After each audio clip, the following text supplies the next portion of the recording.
我哋唔能夠再等政府嚟幫我哋。呢個 SBC 而家嘅情況係點樣？除咗簽破千㗎啦，我哋一定破千啦。OK。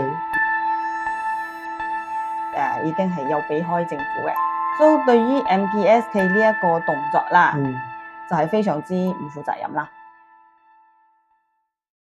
Hello， 歡迎嚟到我哋呢個 channel Your Local Communities。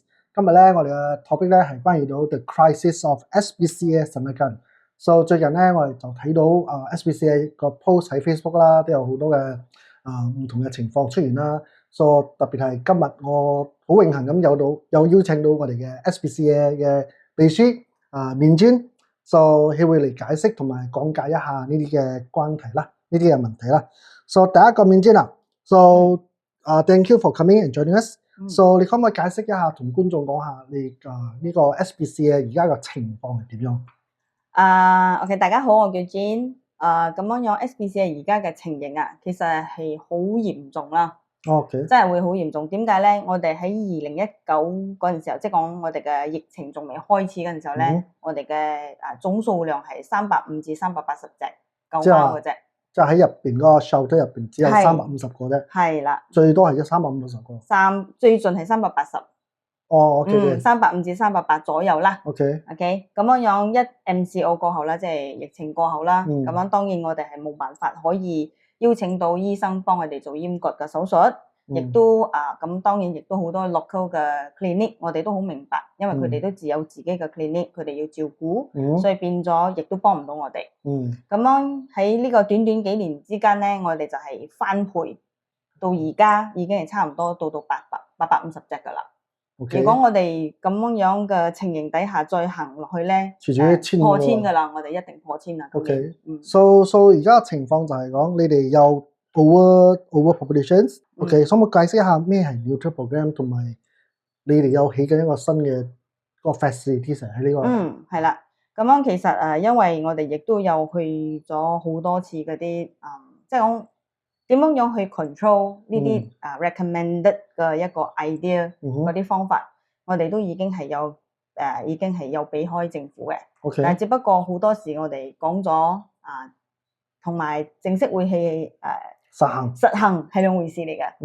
咁樣變咗就最後嘅一次 meeting 咧，我哋就係發覺到我哋唔能夠再等啦，我哋唔能夠再等政府嚟幫我哋，所以我哋係特白沙係硬起頭皮就要咁樣繼續做落去咯。所以自己嚟啦。自己嚟啦。咁樣係點樣自己嚟咧？咁樣我哋首先係嗰陣時候，我哋亦都有去問翻一啲醫生，睇下可唔可以幫手。咁我哋真係好 lucky 啦，因為有2個醫生係一個係from Sandakan嘅，就係我哋嘅 Animal Clinic。第一間，仲有第二間係from KK 嘅。哇！佢哋飛過嚟喎。係，佢哋都願意過嚟。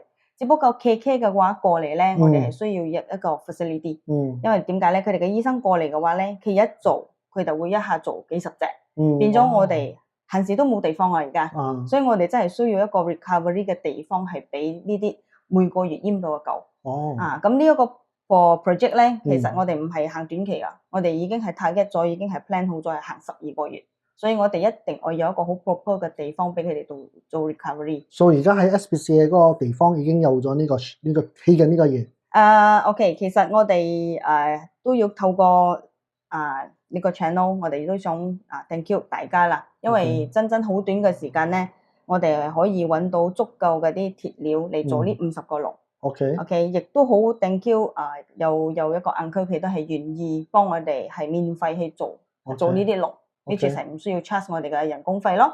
and then 而家我哋仲爭2個 material 啦。一個就係另外一個鐵料同埋一個棚，有3個棚。嗰3個 canopy 棚咧，暫時到而家仲未有人肯 sponsor 啦。就揾個 sponsor 啦。係啦。所以如果觀眾你哋有邊個公司可以 sponsor 嘅話，請你聯絡 SPCA。So 頭先多謝你哋。So 下一個就係個問題就係講呢個 stray dogs 同埋呢個MBS 嘅呢個 campaign 因為最近我哋 MBS 好努力咁去整乾淨個山里欣個 city 啦。So 嗰啲草嗰啲人抌垃圾就會俾罰咯。So 已經睇到好有效果，甚至嗰啲 stray dog 都被捉晒。So 可以分享下呢個 stray dog 當佢哋捉咗之後，譬如放喺 SPCA 嘅。So SPCA 會點樣過嚟，有咩 plan 咧？我哋OK，so 對於 MPS 佢呢一個動作啦，咁樣當然佢肯將我哋新大根變好係一件好好嘅事嚟嘅。但係只不過佢係對於喺處理呢一個呢個叫做我哋講呢個救貓嗰一個問題咧，就係非常之唔負責任啦。我唔負責任啊！好非常之唔負責任。點解咧？因為佢哋自己嘅 MPS 啦、市議會啦，佢哋 by right 應該係有佢自己嘅一個 dog pound。每一個地方都應該有㗎。即係話喺其他，即係喺 KK 或者喺Selangor或者其他地方都有㗎，有自己嘅 dog pound。係佢哋一個呢個 Akta 呢個鄧伯登啊，佢哋有個 Akta 嘅，佢哋係應該有咁嘅嘢。但係只不過新大根冇。當 SPCA 嘅新大根一成立嗰陣時候咧，就好自然，就好似變得我哋嘅工作就係要收開佢哋捉嘅狗，佢哋就係即係你去美化呢一個 city，係當然係一件好事，但係只不過就係你喺美化前面嗰樣嘢，接落嚟即係講你已經係好犀利啦，你已經係登開晒俾人哋知道，我哋今日又捉幾多隻狗，我今日又喺邊度捉幾多狗，但係問題佢就係講嗰隻狗我捉咗，我攞咗去俾 SPCA， 山號咧後面嘅嘢咧，咁邊個嚟？點解會係 for the responsibility 俾咗 SPCA？ 我哋係一個 NGO 吧，我哋唔係政府，我哋資源有限，人手有限，我哋可以做到嘅嘢，即係講係我將呢個問題解決都會有限，但係而家就係好似被拋棄咁樣，係啦，被take advantages 咁樣咯。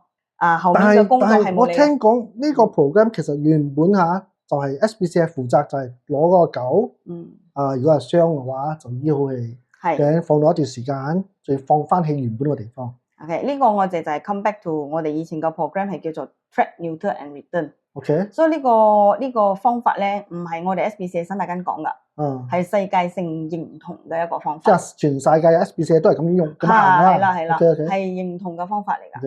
點解咧？因為狗係一個territory 嘅一個動物嚟嘅。所以咧，即係好似講，我哋而家喺呢個 Taman Laki。OK， 我呢邊我有一個10隻狗係喺呢一邊掌管嘅，其他嘅 area 嘅狗咧係唔敢過嚟噶，因為佢已經係呢度嘅大哥嘛，10隻我係掌住呢一度，你出邊你唔好落嚟，但係將我呢10隻我攞咗去 SPCA 嘅話啦，其他狗就入嚟啊，其他狗就會覺得Taman Laki OK 喎，冇人喎，但係嗰度有嘢食喎，咁佢哋就會搬斗啦，咁即係呢個問題係一直係咁樣延續，係冇解決到噶。即係意思係話你攞走起都係冇用，可以留翻你喺嗰度幫佢掌個地方。係啦，所以最主要嘅問題咧，我哋就係要做呢一個閹割嘅手術，因為佢閹咗之後，佢亦都係一個健康嘅，佢亦都唔會有咁容易有病，同埋佢嘅情緒比較穩定。所以放翻出去嘅話，佢嘅工作就係有嘢食嘅話，佢就喺嗰度長咯。亦都如果有其他狗想落嚟嘅話咧，佢亦都會發佢走。咁樣先至會係一個比較。係健康啱嘅方法啦。喂，你呢啲 stray dog 通常都唔會攻擊人嘅 ，unless 你真係惹到佢，或者係佢有 baby 喺附近，你經緊過，佢為咗 protect 佢 baby，佢正會吠你。係啦。但係如果你閹咗之後，呢啲問題就會減少咗啦。係啦，佢個 temperament， 佢即係講佢個脾氣會收斂咗。OK，佢嘅脾氣會收斂咗，所以就會減低好多嘅。所以最主要嘅就係我哋點解要大量去做呢個閹割手術，就係咁嘅原因。只不過閹割手術係一個好大嘅 project， 尤其是係因為佢個 cost 好高。係咯，聽講只係300幾蚊嘛，係啊。係一個 normal price 係300幾蚊。咁咧而家我哋因為好感激個 vet 佢肯 join in 我哋呢個 program，佢哋就俾我哋一個好好嘅價錢。就係180蚊一隻狗。同埋佢嗰啲即時講好似嗰啲，仲有加埋嗰啲藥嗰啲 antibiotic 佢閹咗之後都係食藥噶嘛，所以呢啲係包晒。所以變咗呢一個係一個好好嘅機會，我哋行只不過就係我哋就會覺得，我哋都好迷茫。其實 as a NGO 好迷茫，係好 stress。即係我呢樣嘢，我哋可以一齊配合嘅嘢嚟解決，會更加快。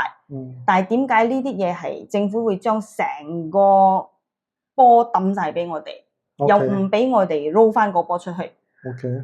呢個就係目前我哋 facing 緊個問題啦。OK， 唔緊要，陣間有一題會專門係問關於政府嘅。So 我哋而家講下一個先，但係 transparency 同埋 donations 啊。有啲人會 concern about 嗰個 donation 嘅 transparency 啦。So how does SPCA Sanagan ensure accountability？所以而家咧呢個都係一個好好嘅問題。咁樣我都想解釋下啦，我哋 SPCA 往年係點樣操作啦。其實 SPCA 我哋成立嗰陣時候咧係得7個 committee 嘅啫。7個 committee 咧係全部係 different background， 全部都唔係幫 SPCA 打工㗎。即係真係 volunteer 冇薪水嗰啲嚟㗎。所以變咗係咪我哋嗰啲 idea on 點樣去搞好呢一個 SPCA？係真係 purely 因為我哋嗰個心係想呢啲動物可以唔會被欺凌，唔會被虐待，咁樣嚟行。OK， 有好多嗰陣時候，每一次我哋 raise 翻，好多人哋就會講你睇啦，佢哋梗係啦，又食錢啦，又擠落袋啦。呢啲我係聽過好多，因為我好多朋友都會佢幫咗我哋之後去 raise 翻幫手，可能買 ticket 嗰陣時候咧，打一個圈翻嚟，轉頭就會俾我聽到呢啲嘢，就係講其實佢哋出邊聽到就係講你哋 SPCA 個 committee 可能食錢，但係我哋 figures speak louder 啦。如果真係我哋能夠食到錢嘅話啦，嗰800隻狗喺嗰度係根本係唔會肥肥嘟嘟㗎。我哋係真係 make sure 佢哋夠食，佢哋有病我哋將佢睇醫生。但係只不過我哋真係會被綁手綁腳嘅原因，因為一直靜曉落唔得出，又冇醫生幫我哋驗，咁我就會變到。我哋真係唔能夠係嗰個問題去減低，所以就係而家係一個最好個機會咯。所以變咗我哋去點樣 make sure 而家個 transparency 咧，所以亦都好多人 advice， 所以我哋都開咗會之後，我哋都話 OK， 我啲 report 我哋一有，我哋就會放喺我哋個 website，everybody 你可以 download 落嚟，或者我哋又每一年我哋都有 submit ROS 嘅 Register of Society。所以我哋都喺嗰度 submit 嗰陣時候咧，我哋都會喺嗰度有一個 column 俾我哋 tick 嘅，我哋都會去講係 open for public viewing 嘅，即係話有個可以 online 去 check 㗎啦。係啦，即係個 check 我唔係買個 report 我就唔清楚啦。我哋係冇講係唔得俾人睇㗎，係冇咁樣嘅嘢。就好似而家我哋有做呢個 fundraising for 呢個 neutering 呢一 part 啦。我哋每一個 donation 入嚟。最主要嘅最重要就係佢哋會俾我哋知道佢哋嘅名啦。我哋都會集低。我哋而家每一個星期，我哋每一星期或者每幾日咧，我哋都會係 update 我哋嘅 page。係我睇到嗰個 Facebook 真係好好啊，因為你點個捐錢都好，佢都有 post 多謝呢幾位咁多位捐咁有名有價錢好透明化咗。所以因為以前咧就好多就會講，我捐咗錢，我係唔想俾人知，我唔想人哋嚟揾我。就變咗我哋又寫唔得，唔寫又唔得。咁而家我哋就諗到個好個方法。如果佢講我真係唔想俾人睇到我個名，我哋就會簡稱寫個姓啫。即係起碼嗰個錢係入咗，但係有一個姓喺嗰度，而唔係全名啦。咁樣我哋就盡量可以做到嘅嘢就係咁樣咯。即係大家配合咯。就係最緊要你有咩問題關於到 transparency 可能你講買個 report 或者你直接啲打電話問佢。免費可以攞㗎，我哋 send soft copy 出嚟冇問題。都可以直頭問你啦。係啦。So at least 呢個比較 transparency 問題。